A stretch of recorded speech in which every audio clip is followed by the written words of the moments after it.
As I'm working with Siri, and she isn't wanting exactly to put on the halter right now,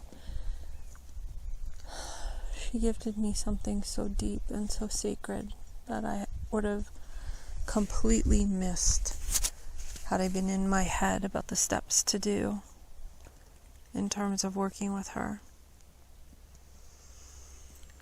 She shared with me the understanding of control versus cooperation. She also let me know that it's so important for me to take this process as slowly as it needs to go, because this is not about the accomplishment of getting her haltered or getting her feet done. This is about the process of understanding horse from horse's perspective. So I have the halter around her neck instead of around her face. And I stopped trying to, force anything. And she said it was very, very important for me to pay attention to every single thing, every single nuance that she's experiencing while we go through this process. And it's really, really interesting to me because as someone who is born and raised in the Bronx, was born in Albert Einstein Hospital, and for someone who is, was a type A personality who was used to getting things my way because I had to control it and I had to get things done my way. It's very interesting in backing off here and allowing Siri to guide me through this process, because the whole point of this and the whole point of this research is not for me to get to here's the 7 steps. It's for me to feel through every step of the way with her as honestly and as authentically as I possibly can, to be a pure, clear channel for her voice. This isn't about me and what I'm accomplishing.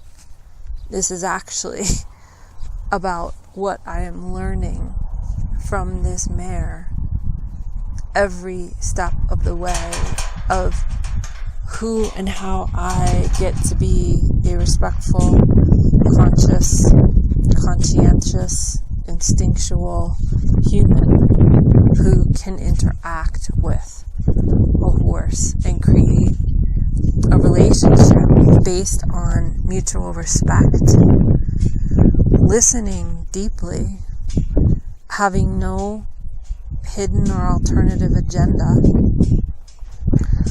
having no need to achieve anything in a time frame that I thought, and to really be present for what is taking place and what this soul is sharing with me. This is not horse training 101. This is kind of like the undoing of horse training.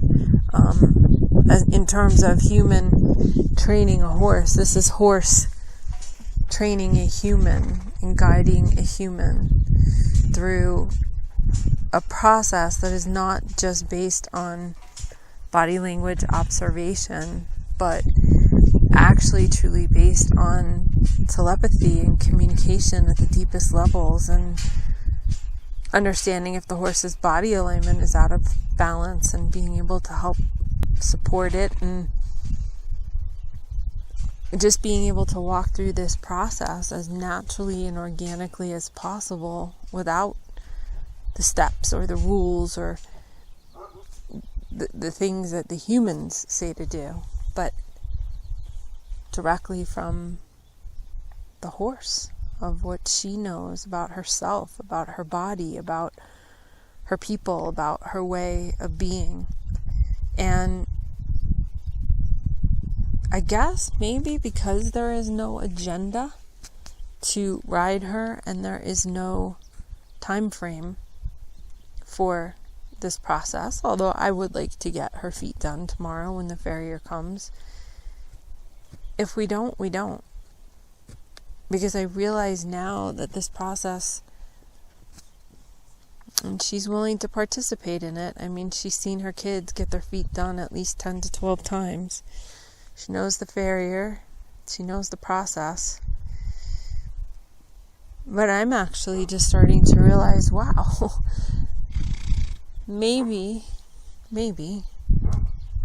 there's part of her that's been willing to sacrifice herself in order to help me learn and grow. And, perhaps if I had looked at it with an agenda and I have to get things done in X amount of time and she's on my time and she needs to do X, Y, Z because I said so, and somebody's paying me money and somebody's, paid for her and blah, blah, blah, blah, blah. Well, I'd miss the entire sacredness of what this process is now clearly making me aware of what is truly taking place. And to be in this sacred space of communion with her and recognizing it is coming from co-creating heaven on Mother Earth together. Not only is she teaching me about herself, but she's also teaching me about the horse nation and the animal nation. That was her snorting out. And I'll never forget when I was in the early days of my chi practice, I used to get woken up somewhere between midnight and 3. And when I got woken up, at one point, as I was a fitness trainer and I was also practicing Qigong, and at one point I was really fascinated with how the body moves. And I remember being in my living room and I would walk as slowly as I could possibly walk across the living room, really, really deeply paying attention to every nuance of my foot placement on the floor and then the shifting of my weight to the other foot. I mean, so slowly I felt like I could feel like every millimeter of my foot and every millimeter of my body. And I did that for a few months. And I found it to be such a fascinating and profound experience because at the time, my studies were really about the movement of the body through space and time, and integrating that with my Qigong practice of just paying attention on the subtlest levels of how energy moves. And I don't know why right at this moment I'm reminded of that being here in this pen with Siri, except for the fact that